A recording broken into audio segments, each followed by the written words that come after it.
जैसे कि आप लोगों को पता है कि हम जो रोज़ की रोज़ करंट अफेयर को ट्रिक के माध्यम से आप लोगों तक पहुंचाते हैं, उसी सीरीज़ में आज 2 जून की करंट अफेयर के क्वेश्चंस को हम स्टार्ट करते हैं। इस सीरीज़ में जितने भी रोज़ के रोज़ करंट अफेयर होती है, उन सभी क्वेश्चंस को हम ट्रिक के माध्यम से याद कराते हैं, जिससे आपको एग्ज़ाम में आपका ऑप्शन देखते ही या क्वेश्चन को देखते ही आंसर याद आ जाए। क्वेश्चन से ऐसे रिलेट करते हैं आंसर को कि क्वेश्चन को देखते ही आंसर याद आ जाएगा या आंसर को देखते हुए पूरा पता चल जाएगा कि ये आंसर है। तो हम क्वेश्चन पे आते हैं। पहला क्वेश्चन है, वैश्विक मातृ पितृ दिवस कब मनाया गया? तो ये मनाया गया 1 जून को। कैसे याद करेंगे? वैश्विक मातृ पितृ की बात हो रही है, तो वैश्विक मातृ पितृ मतलब दुनिया के कहीं पे माता पिता चले जाओ, दुनिया किसी भी कोने में, वहाँ माता पिता को एक समान ही पूजनीय माना जाता है, एक समान माना जाता है, यानी एक। और मातृ पिता अगर हम देखें जून कैसे याद करेंगे, तो पिता का क्या काम होता है भाई? प्राचीन समय में ये होता था, पुराने समय में, कि पिता जो फादर होते थे वो बाहर कमाते थे और मदर होती थी वो घर में खाना बनाती थी। अगर हम अपने जून को याद करने के पर्पज से देखें तो पिता क्या करते थे? बाहर कमाते थे, और माताएं जो होती थी, माताएं वो 2 वक्त का भोजन, जो पिता होते थे वो बाहर कमाते थे और जो माताएं होती थी वो 2 वक्त का भोजन पकाती थी। 2 वक्त किसको कहते? 2 वक्त को हम लोग बोलते हैं 2 जून की, ठीक है, 2 जून की खाना पकाती थी, 2 जून की सब्जी या रोटी सब्जी बनाती थी। ये हमारी माताओं का काम हुआ करता था। तो जून जैसे ही माता पिता की बात आएगी तो आपके माइंड में ये आना चाहिए कि माताएं क्या करती थी? पहले घरों में, अपने घर में खाना बनाने का इनका काम हुआ करता था, यानी कि 2 जून का खाना बनाना होता था। 2 जून का मतलब हो गया सुबह और शाम का, और ये एक समान पूजनीय होते हैं, तो एक। और क्या काम होता है माता का? खाना बनाना, यानी पूजनीय होता था, तो जून। अगला क्वेश्चन है, FIH वर्ल्ड रैंकिंग में कौन शीर्ष पर रहा? तो FIH वर्ल्ड रैंकिंग में कौन सा शीर्ष पर रहा है? ऑस्ट्रेलिया रहा है। तो FIH का फुल फॉर्म क्या होता है? Federation international hockey. तो इस पर शीर्ष पे रहा है ऑस्ट्रेलिया। अब हम ऐसे याद करेंगे ना कि जो हमें याद रहे आंसर। ऑस्ट्रेलिया को अगर हम बार बार पढ़ें तो हमारे दिमाग में ऐसे लगता है जैसे ऐसा लिखा हुआ, जैसे लिखा हुआ है आपसे लिया। ऑस्ट्रेलिया मतलब आपसे लिया। अब बात हो रही है FIH की, फेडरेशन इंटरनेशनल हॉकी की। तो हॉकी, अगर हम इसको हॉकी को कीवर्ड लें तो हॉकी जो होती है, हॉकी जो होती है वो बनाई जाती है या खरीदी जाती है, ठीक है। तो किसी न किसी से तो खरीदी जाती ही होगी, किसी न किसी से। तो मान लो हमने उससे लिया, इससे लिया, यानी हमने हॉकी जो है किससे लिया? ऑस्ट्रेलिया, यानी आपसे लिया, ठीक है। तो FIH की जब वर्ल्ड रैंकिंग की बात आए तो आपको याद करना है हॉकी जो है हमने किससे लिया? ऑस्ट्रेलिया, यानी आपसे लिया। अगला क्वेश्चन है, भारतीय ग्रुप कैप्टन वरुण सिंह को मरणोपरांत किस सम्मान से सम्मानित किया गया है? भारतीय ग्रुप कैप्टन वरुण सिंह को, अच्छा, इनको जो सम्मान मिला है वो मिला है शौर्य चक्र से, ठीक है, शौर्य चक्र मिला हुआ है, इस सम्मान से नवाजा गया। अच्छा, वरुण सिंह कौन थे? कैप्टन वरुण सिंह, ये हमें अगर आप एग्ज़ाम की प्रिपरेशन कर रहे हैं, नहीं भी कर रहे तो भी आपको पता ही होगा, मतलब सॉरी नहीं भी कर रहे का मतलब तब नहीं, अगर कर रहे थे तो भी आपको पता ही होगा कि हमारे पिछले जो CDS जो विपिन रावत थे वो एक दुर्घटनाग्रस्त में दुर्घटनाग्रस्त हो गए थे एक एरोप्लेन में। तो उन्हीं के साथ ये थे कैप्टन वरुण सिंह। ये कैप्टन वरुण सिंह सिर्फ एक ऐसे बंदे बचे थे जो जीवित थे, लेकिन हॉस्पिटल में फिर ये नहीं रहे। तो इन्हें जो सम्मान दिया गया वो शौर्य चक्र दिया गया। हम इसे कैसे याद करेंगे? अगर हम सीधे सीधे याद करने का पर्पस सोचें तो हम देखते हैं वरुण एक हमारा क्या है? ग्रह है। वरुण क्या है? जैसे अरुण वरुण एक ग्रह है ना। तो जब ग्रह है और ग्रह का काम क्या होता है? तारे के चारों तरफ घूमना, यानी सूर्य के चारों तरफ घूमना। तो वरुण अगर एक ग्रह है तो ये सूर्य के चारों तरफ घूमता है ना, तो सूर्य यानी सौर्य। तो वरुण सिंह को कौन सा सम्मान मिला है? सूर्य का, यानी सौर चक्र का सम्मान प्राप्त हुआ है। अगला क्वेश्चन है, राष्ट्रीय शिक्षा मंत्रियों के सम्मेलन की मेजबानी करने वाला राज्य कौन सा है? राष्ट्रीय शिक्षा मंत्रियों के सम्मेलन की मेजबानी करने वाला, तो ये है गुजरात। अब इसे कैसे याद करेंगे? तो शिक्षा मंत्रियों के सम्मेलन की मेजबानी करने वाला, यानी बहुत सारे यहाँ शिक्षा मंत्री हर उसके आएंगे, हर राज्य के, और उसकी मेज़बानी कौन करेगा? ये गुजरात करेगा। तो शिक्षा मंत्रियों, अच्छा शिक्षा मंत्री की बात हो रही है तो हमें सबसे पहले आप देखिए, जब भी कोई शिक्षा मंत्री बनता है तो हमेशा उसके एजुकेशन पे बात होती है कि वो शिक्षा मंत्री पढ़ा कितना है, पढ़ा लिखा कितना है। तो अगर शिक्षा मंत्री पढ़े लिखे हो तो लोगों की सफलता, मतलब अगर देखिए इतनी ज़्यादा समस्याएं हैं एग्ज़ाम्स में, आप देखिए जैसे एसएससी को लेकर, एसएससी का इतना ज़्यादा गड़बड़ रहता है हमेशा, इतना मतलब जैसे एनटीपीसी देख लो, रेलवे का हुआ, या इवन जो यूपी पीसीएस वाले हैं वो तक यूपी पीसीएस से कहते हैं कि यूपी पीसीएस वाले जो हैं वो ऐसे मतलब जो दूसरे राज्य के लोगों के लिए बड़ा ईजी हो जाता है यहाँ का एग्ज़ाम, जबकि दूसरे राज्य के लोग जो है हमारे राज्य के लोगों के लिए ऐसा इजी नहीं रखते हैं। तो यानी कुछ सिस्टम में प्रॉब्लम रहती हैं और बहुत ज़्यादा यूपी, मतलब बहुत सारे, हम क्या गिनाएं, हर आप देखिए हर चीज़ में कहीं ना कहीं प्रॉब्लम है, शिक्षा में कहीं ना कहीं प्रॉब्लम है।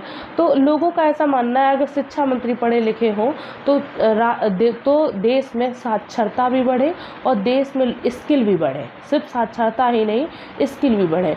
तो अगर पढ़े लिखे शिक्षा मंत्री खुद ही हो जाए तो लोग जो हैं देश के, उनकी जो सफलताएं हैं इतनी ज़्यादा होंगी देश में कि उनकी सफलताओं से पूरा देश गूंज उठेगा। देश क्या, पूरा दुनिया में अपना एक अलग छाप छोड़ सकेगा, तो गूंज उठेगा। अगर शिक्षा मंत्री अच्छे खासे पढ़े लिखे होंगे तो गूंज उठेगा, यानी गुजरात। अगला क्वेश्चन है, किसे बैंक ऑफ इंग्लैंड की मौद्रिक समिति में नियुक्त किया गया है?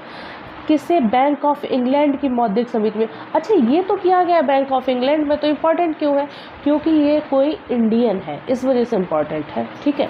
अब जब बैंक ऑफ इंग्लैंड की मौद्रिक समिति में नियुक्त किया गया है तो हम ये देखेंगे कि अगर कोई बैंक ऑफ इंग्लैंड यानी इंग्लैंड की बैंक, ठीक है, तो अगर कोई व्यक्ति, अगर कोई अदर कंट्री, या हम ऐसे याद करेंगे कोई अदर कंट्री अगर किसी दूसरे कंट्री के व्यक्ति को कहीं पे नियुक्त कर रही है अपने यहाँ पे, तो वो तभी करेगी जब उससे वो अच्छे से स्वतः खुद परिचित होगी, उससे, वरना नहीं करेगी ना।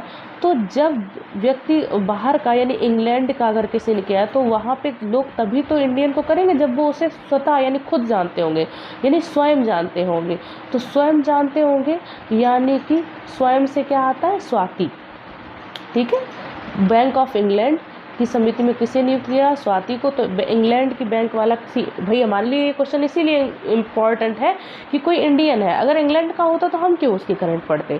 तो अगर जब इंडियन है तो वहाँ का व्यक्ति अगर हमारे इंडियन को कोई कर रहा है नियुक्त, तो वो तभी करेगा जब वो उसे स्वयं अच्छे से जानता होगा, यानी स्वयं यानी स्वाति, क्योंकि स्वाति में एक स्व वर्ड छुपा हुआ है। अगला क्वेश्चन है, कहाँ हैंडगन के कारोबार को सीमित करने के लिए नया विधेयक पेश किया गया है? हैंडगन के कारोबार को सीमित करने के लिए, तो ये कनाडा में हुआ है, कनाडा। अच्छा, कनाडा को अगर पढ़ें हम, क्योंकि ये क्वेश्चन याद करेंगे, तो हमारा हम देखें किसी भी राज्य, किसी भी देश को अगर हम किसी चीज़ से ऐसे जोड़ते हैं जो आपको अच्छा नहीं लगता है, तो इसका ये पर्पज़ नहीं है कि आपको मुझे हर्ट करना है या मतलब चीज़ें बुरी तरीके से दिखानी, नहीं, मुझे बस क्वेश्चन को याद कराने का पर्पज़ है, क्योंकि बहुत सारे आगे भी क्वेश्चन आएंगे जहाँ पे ऐसा लगेगा कि नहीं ये तो गलत चीज़ है, मतलब इस टाइप का। तो आप लोग इस चीज़ को ध्यान रखिएगा। तो कहाँ हैंडगन के कारोबार को सीमित करने के लिए नया विधेयक पेश किया गया? कनाडा में। अब हम कनाडा को अगर हम बार बार पढ़ें तो ऐसी फीलिंग आती है जैसे बात हो रही है कबाड़ा की बात हो रही है। तो हैंडगन हो, गन हो, या ये गन वगैरह, या जो भी पिस्टल वगैरह ये सब होती है, ये सब क्या है? इनका अगर सही मायने से मोरलिटी से देखा जाए तो इनका कोई अच्छा काम नहीं है भाई। अगर कोई इंसान अपनी रक्षा के लिए भी रख रहा है तो भी है तो समस्या ही ना, क्योंकि भाई वो रक्षा इसलिए करना चाह रहा है क्योंकि सामने वाला उसे परेशान कर रहा है। तो यानी, और वो परेशान किससे कर रहा है? इन्हीं चीज़ों से ना। तो यानी कि कहीं ना कहीं ये चीज़ें जो है वो समस्या की जड़ भी है। तो हैंडगन, ये सब अगर एक जगह कोई गांव मान लीजिए सबके पास वहाँ पे हैंडगन है, ये है वो है, तो वो तो एक दूसरे को लड़ाई झगड़े में मार के सब कबाड़ा कर देंगे। कर देंगे ना। तो हैंड गन को इसीलिए उस गांव में मान लीजिए कि क्या किया गया है, सीमित कर दिया गया है या रोक लगा दी गई है कि अब कोई इस गांव में नहीं रखेगा, क्योंकि उस गांव के लोगों ने उसको बहुत एकदम से कबाड़ा कर दिया है। भारतीय महिला निशानेबाजी टीम ने ISSF वर्ल्ड कप 2022 में कौन सा पदक जीता? तो इन्होंने जीता है स्वर्ण पदक। महिला किसी भी अब हम लोग जानते हैं कि ये भारतीय महिला निशानेबाजी टीम में जीता है, महिलाओं ने निशानेबाजी में। तो हम जानते हैं महिलाएं जो होती हैं वो किसी भी फंक्शंस में, मतलब ऐसा हमने जो महसूस किया है या लगता है मम्मी लोगों को देख के कि लेडीज़ जो होती है वो अगर किसी भी फंक्शन में जाए तो वो दूसरों की मेनली जो होती है दूसरी महिला की जो महिला की गोल्ड होती है उसी पर उनका फोकस रहता है। तो उनका निशाना किस पर, महिलाओं का निशाना किस पर रहता है? गोल्ड पर रहता है। तो महिला निशानेबाजी में महिलाओं ने स्वर्ण पदक ही जीता है। अगला क्वेश्चन है, UAE और किस देश ने पहले अरब मुक्त व्यापार समझौते पर साइन किया है? UAE और किस देश ने? तो इजराइल ने किया है पहले अरब मुक्त व्यापार समझौते पर। अच्छा, पहले अरब मुक्त व्यापार समझौते का मतलब क्या है? ऐसा व्यापार जिसमें टैक्स फ्री हो, जहाँ पे व्यापार इजी हो करना। तो आप एक बात बताइए, भाई टैक्स कंट्रीज़ क्यों लगाती है? ताकि उन्हें अच्छा खासा रिवेन्यू अच्छा खासा प्राप्त हो सके, ठीक है, कमाई उनकी हो सके देशों की। लेकिन अगर वो टैक्स फ्री कर रही है कोई चीज़ तो वो तभी तो कर रहा है जब उसके पास पैसा है ना, अन्यथा कोई कैसे कर पाएगा, या किसी की मजबूरी है। अब यहाँ बात हुई है UAE की। तो UAE तो वैसे भी बहुत अमीर कंट्री है, UAE तो बहुत अमीर कंट्री है, वो तो किसी भी देश के साथ मुक्त व्यापार कर सकती है। लेकिन किस देश के साथ किया है? तो इजराइल के साथ। किसके साथ किया है? इजराइल के साथ। अब हम इसे कैसे याद रखेंगे? हम देख रहे हैं कि इजराइल को अगर हम तोड़ेंगे तो ऐसे लग रहा है ये लिखा है इज़ रॉयल। इज़ माने है, रॉयल माने अमीर। तो अगर कोई इज माने है, रॉयल माने अमीर, यानी कोई अगर इज और इज पहले लगा हुआ है तो ये मतलब बात हो रही है क्वेश्चन मार्क। अगर कोई अमीर है इज रॉयल तो ही तो वो मुक्त व्यापार कर सकता है। तो UAE तो है ही अमीर। अब बात हो रही है कौन किसके साथ किया है? तो ऑप्शन में देखेंगे कि कौन अमीर है, कौन, तो इज रॉयल। कौन सा रॉयल एक और है जिसके साथ ये हुआ है? तो इजराइल है वो ऐसा देश। अगला क्वेश्चन है, किसने व्यापार संरक्षण के लिए जैव विविधता नीति जारी की? किसने पर्यावरण संरक्षण के लिए जैव विविधता नीति जारी की? तो वो है NTPC। अब NTPC क्या है? नेशनल थर्मल पावर कॉरपोरेशन इसका फुल फॉर्म है। मतलब इसका जो होता है, ये NTPC एक महारत्ना कंपनी है जो विद्युत उत्पादन का काम करती है।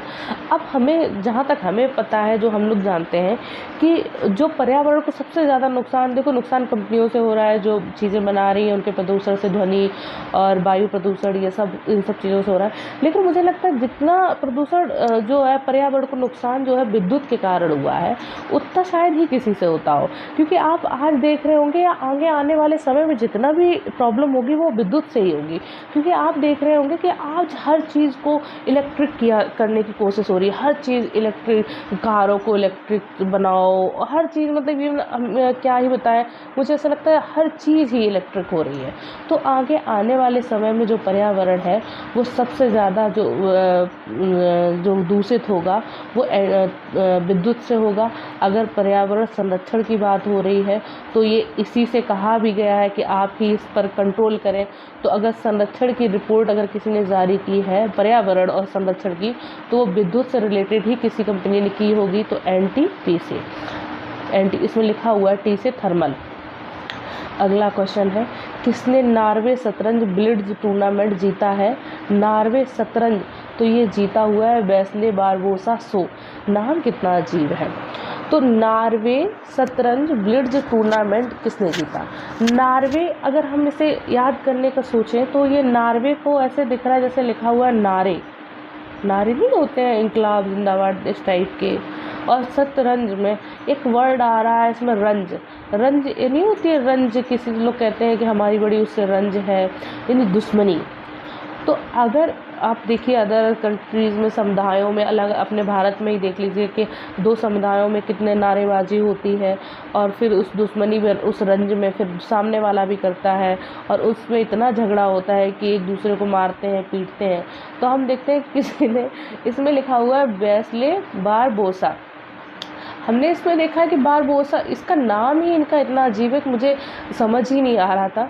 तो बारबोसा को ऐसे आप पढ़िए, तो बनाने के पर्पज़ से हमने देखा बारबोसा है, इसे देखिए तो ऐसे लग रहा है समोसा आ रहा हो, है ना। और वैसले यानी वैसलीन, तो किसी तो रंज नारे, जो दुश्मनी के जो दुश्मनी में जो नारे लगाए जाते हैं, तो जो दूसरी पार्टी है, दूसरा समुदाय है, वो क्या करता है, उसको मार मार के क्या बना देता है, भरता बना देता है, यानी समोसा बना देता है। और फिर वो क्या लगाता है उस पर, लोग कहते हैं आयोडेक्स लगाते हैं चोट पे, लेकिन वो यहाँ पे भाई आयोडेक्स एक तरीके की वैसलीन ही है ना, तो वहाँ पे वो क्या लगाता है, वैसलीन लगाता है, यानी इतनी उस पर पिटाई होती है कि वैसलीन लगानी पड़ती है। तो नारे में, यानी नारे लगाए हैं, रंज में नारे लगाए हैं, उसमें क्या हुई है, पिटाई हुई है। पिटाई ऐसी हुई है कि बिल्कुल भरता यानी समोसा टाइप की पिटाई हुई है। और उसके बाद वो क्या कर रहे हैं, वैसलीन लगा के उसकी सिकाई कर रहे हैं। वैसलीन यानी वैसले और समोसा यानी बारबोसा। तो वैसली बारबोसा हमें 100% श्योर है, अगर ऑप्शन आएगा तो आप ज़रूर कर लेंगे। बाकी नाम तो इतना अजीब है, मुझे लगता है मैं बोलने में इतना वो हो रहा है, याद करने में कितना प्रॉब्लम होगा। अगला क्वेश्चन है, बस एक हिंट है ताकि आप अपने आंसर तक पहुंच सकें। 12वीं हॉकी इंडिया जूनियर पुरुष राष्ट्रीय चैंपियनशिप किसने जीती है? तो ये जीती है यूपी ने। 12वीं हॉकी इंडिया जूनियर पुरुष राष्ट्रीय चैंपियनशिप तो यूपी ने जीती है। यूपी, देखो हॉकी इंडिया जूनियर पुरुष राष्ट्रीय चैंपियन अब यूपी ने जीती है। अगर हम हॉकी की बात करें, आप देखिए हमें लग रहा है जैसा हम जो मतलब हमें नहीं पता ज़्यादा, लेकिन जैसे हम रील्स वगैरह में देखते हैं यूट्यूब वगैरह पे, ये सब पता नहीं कौन कौन है, अमित बढ़ाना टाइप का या जो भी हम देखे हैं, तो हमें ऐसा लगता है कि ये लोग जब भी कहीं दिखाते हैं कि दबंगई टाइप की, तो ये हॉकी लेके किसी को पीटने जाते हैं, ठीक है। तो अब यहाँ पे जीता किसने? यूपी ने जीता है। तो आप देखिए यूपी तो वैसे भी बदनाम है इन सब चीज़ों के लिए कि यहाँ पे बहुत दबंगई होती है, और हॉकी की बात हो रही है तो लोग हॉकी से ही और ज़्यादा ये दबंगई दिखाने जाते हैं। तो ये चीज़ महिलाएं तो करती नहीं है, ये पुरुष ही करते हैं। तो हॉकी इंडिया जूनियर पुरुष राष्ट्रीय चैंपियनशिप है, वो तो हॉकी जो है वो किस राज्य में हॉकी से दबंगई की जाती है? तो हम अगर दबंगई की बात आएगी तो वैसे भी यूपी का नाम आएगा। तो हॉकी की बात हो रही है तो इसका नाम यूपी ही होगा। क्वेश्चन है, पेंशन फंड नियामक और विकास प्राधिकरण का अंशकालिक सदस्य नियुक्त किया गया, तो ये किया गया है पंकज शर्मा को। इसे कैसे याद करेंगे? पेंशन फंड, तो पेंशन फंड, अगर हम पेंशन को देखें तो अभी आपने देखा होगा कि जो फौजी लोग थे वो लोग पेंशन के लिए कितना लड़े, नहीं पता है तो आपको पता होगा अभी बेसिक में ही ओल्ड पेंशन के लिए कितने लोग परेशान हैं। तो पेंशन कोई ऐसा तो है नहीं कि बहुत ज़्यादा नाजुक काम है, किसी से कहा और हो गया, ऐसा तो है नहीं। तो पंकज, अगर आंसर देखें तो आंसर क्या है? पंकज शर्मा। पंकज किसका पर्यायवाची होता है? फूल का होता है, ठीक है, फूल का ही होता है ना, कमल का पर्यायवाची। तो अभी कमल जैसा तो अगर हम देखें, पेंशन कोई इतना मुलायम है, फूलों जैसा तो काम है नहीं जो तुरंत हो जाता है। तो अगर ये बहुत ही ज़्यादा वैसा काम है जिसमें बहुत मशक्क़त करनी पड़ती है, लोगों को अपने लिए बहुत ज़्यादा लड़ना पड़ता है, तो यानी कि पेंशन जो, अगर कहीं पेंशन की बात आएगी तो आपके माइंड में ये आना चाहिए कि ये बहुत ही ज़्यादा हार्डली काम है, जिसमें लोग बहुत ज़्यादा हार्ड लगता है वर्क, कि लोग बहुत ज़्यादा मतलब इस पर प्रोटेस्ट वगैरह किए हैं और अभी भी कर रहे हैं ओल्ड पेंशन के लिए। तो इस पे ये कोई नॉर्मल काम नहीं है, कोई मुलायम काम नहीं है, तो बात हो रही है उल्टी। तो यानी पंकज शर्मा, यानी कोई वैसी बात नहीं है। अगला क्वेश्चन है, भारत में चीनी का सबसे बड़ा उत्पादक राज्य कौन सा है? भारत में चीनी का इस वक्त जो 2022 में जो भारत में चीनी का सबसे बड़ा उत्पादक राज्य बना है वो कौन सा है? वो है महाराष्ट्र। अब इसे कैसे याद करेंगे?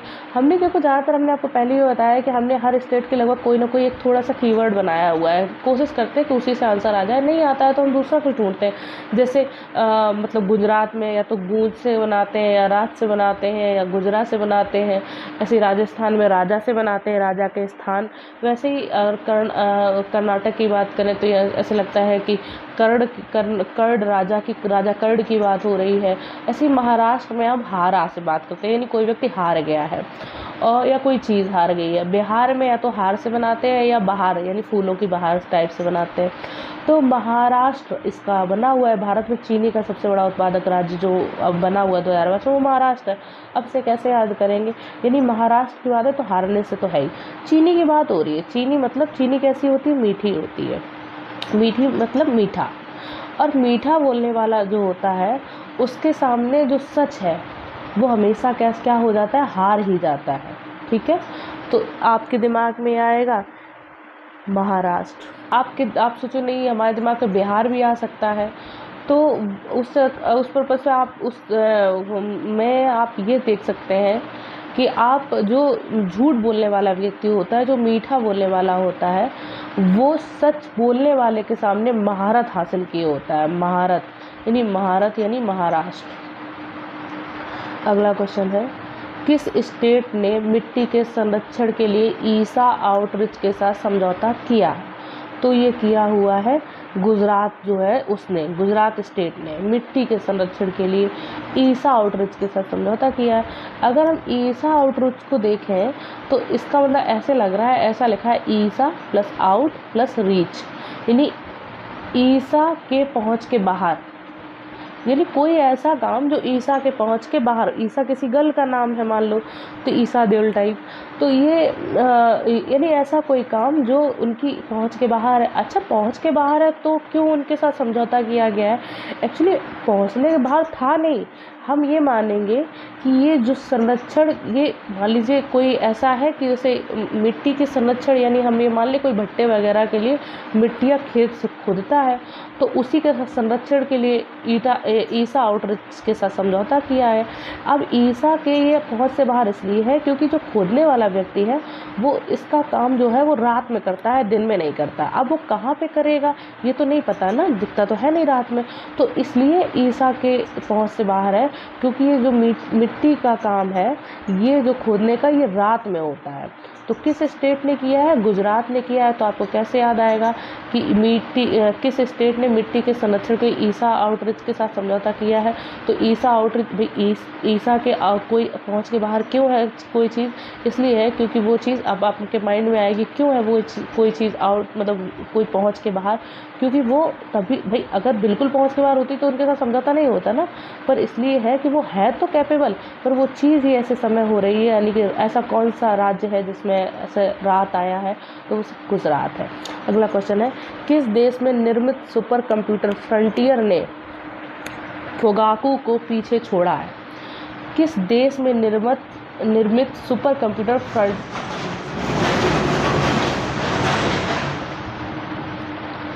किस देश में निर्मित सुपर कंप्यूटर फ्रंटियर ने फोगाकू को पीछे छोड़ा है?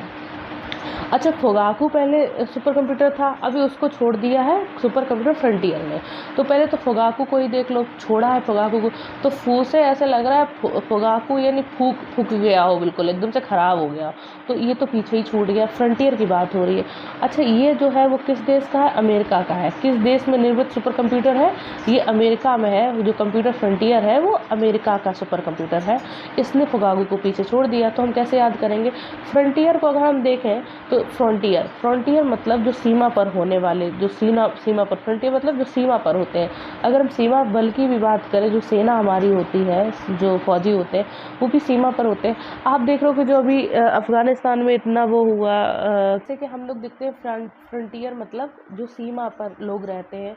तो हम जानते हैं अमेरिका जो है वो अमेरिका चूँकि कैपेबल है हर जगह, तो अमेरिका जो है वो अपनी सीमा के जो लोगों को है वो हर जगह भेज देता है। जैसे अभी अफ़गानिस्तान में ही भेजा था, तो कौन भेज देता? फ्रंटियर अपना सुपर कंप्यूटर कौन सा? फ्रंटियर है। तो फ्रंटियर यानी जो फ्रंट पे रहते हैं, यानी जो सीमा पर रहते हैं, उनको कोई कहीं पर भी कौन देश भेज देता है? वो सिर्फ फ्रंटियर को कहीं पर भी कोई भेज देता है, वो है अमेरिका। तो यानी इसको जो निर्मित किया है वो अमेरिका ने किया है। तो हमने आज की करंट अफेयर को कवर किया हुआ है। 1 जून की 2 जून की करंट अफेयर को हमने कवर किया हुआ है। हमने उम्मीद की हुई है कि सारे क्वेश्चंस को हमने बेहतरीन ट्रिक के माध्यम से आप लोगों तक याद करवाने का पूरा प्रयास किया हुआ है। आई होप आप लोगों को याद हुआ होगा, अच्छा लगा होगा। अगर आपको पसंद आए तो आप हमारे channel like share and subscribe करिए और हमें मोटिवेट करने के लिए कमेंट करिए। Thank you.